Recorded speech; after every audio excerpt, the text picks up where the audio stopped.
story and talk now to Simon Schofield. He's a UK-based senior fellow at the Human Security Centre. He joins me now. Good evening. Good evening. Thank you for having me, Mary. Simon, your overview. You've been watching and listening, like we all have, to the events unfolding in Berlin. What is your immediate response to what has happened and who is responsible?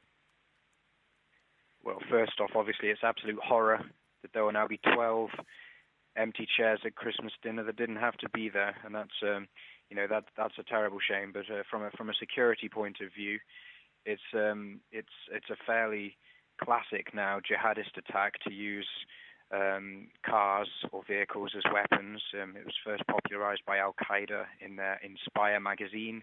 It's now a mainstay in Palestine, and we've seen it before in Paris as well, and even in Ohio in the United States. So it's I would want to point the finger at a jihadist group. It's unclear at this stage the degree to which it was organized or who exactly perpetrated it. But I think based on sort of the modus operandi, you can safely say it's a jihadist attack. Is there a difference here to Nice and to some other attacks that in this case it would appear that the perpetrator or perpetrators did not take their lives as part of a suicide attack but are now at large perhaps? Yes, it's different this time in that sense.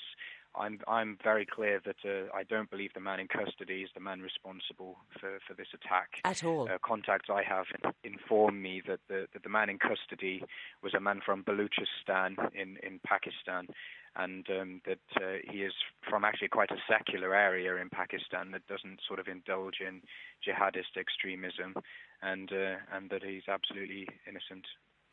So can you make any sense out of what happened last night in the heat of what was taking place in Berlin after that truck mowed into people at the Christmas market, and this Pakistani man was followed, we're told, escaping from the truck and on foot? From what I can understand, this man was on his way back to the refugee camp, and I can only assume that he was perhaps running away from the attack at the time, and that perhaps someone saw him as a fleeing suspect, being a man of South Asian origin, and that chased him, and perhaps thought they were doing a service, but it turns out not to be so. Lines got crossed along the way, and this man, whom you believe to be innocent, is still in custody. Is it generally, we look at what has happened in Belgium and in France, and can we say that is this more likely to be a refugee asylum seeker, or is it more likely to be a homegrown terrorist, somebody who perhaps has been born, educated and raised in Germany? Well, I wouldn't want to speculate for definite one way or another, but let's make no mistake, Islamic State has a very clear and declared strategy of making use of the influx of refugees as a way of moving its operatives into the country, and so you can't rule it out. Equally, quite a lot of the attacks that have been carried out in recent times have been from homegrown people, so you can't rule anything out at this stage. I was talking to Kate Connolly about security at the market in Berlin, given that there had been warnings from US security sources of a potential attack on a Christmas market. As you look at the level of security in Berlin and in other cities across Europe, is that level of security sufficient?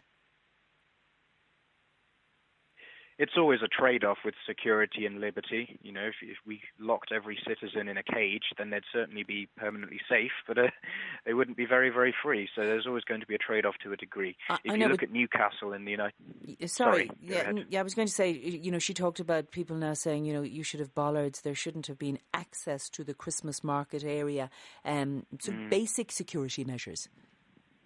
I think enhanced security measures in that sense of more bollards, I think, is always going to be sensible, although they will always find ways around them. That's the problem. If you look at Newcastle, for example, in the United Kingdom, the police deployed armed guards to the Christmas markets there, and it caused quite a stir. People were quite unnerved by it and in some ways felt less safe because they were there.